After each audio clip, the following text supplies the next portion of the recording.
Praise lord, హల్లెలూయా. Bible గ్రంథంలో చెప్పగా చెప్పింది దేవుడు తన ఆజ్ఞలో ఒక ఆజ్ఞగా మాట్లాడిన మాట ఏంటంటే, నీ పొరుగు అనేది ఏదైనా ఆశించకూడదు ఉంది. నీ పొరుగు అనేది ఆశిస్తే అది దేవుని చిత్తం కాదు. నువ్వు ప్రార్థన చేసినా, ప్రార్థనకు వెళ్ళినా నీది కానిది నువ్వు ఆశిస్తున్నావంటే అన్యాయస్తుడే. బైబిల్లో ప్రభువు చెప్పాడు కదా, పౌలు గారు రాసినటువంటి పత్రికల్లో, కొరింథీయులకు రాసిన మొదటి పత్రికలో 6వ అధ్యాయం 9వ వచనంలో రాయబడి ఉంది కదా ఒక మాట.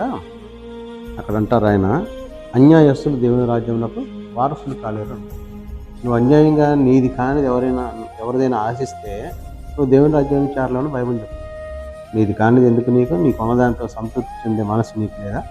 ప్రార్థన చేస్తున్నావు, ప్రార్థనకు వెళ్తున్నావు, నీ వలన కాదా, నీకు లాంటి వాళ్ళ వలన కాదా దేవుని నామం మరలా బాహాటంగా దూషింపబడేది?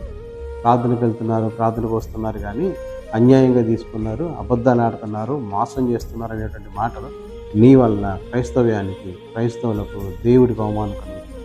బతుకు మార్చుకుంటే ఎంత బాగుంటుంది. నువ్వు ఎంత చేసి దేవుని రాజ్యానికి వెళ్ళలేకపోతే పరిస్థితి ఏంటి? నరకానికి వెళ్తావు. బైబిల్ గ్రంథం చెప్తున్న మాటలో నరకానికి వెళ్తావు. చాలామంది ఈ రోజున అన్యాయానికి గురయ్యి కూడా మౌనంగా ఎందుకున్నారో తెలుసా?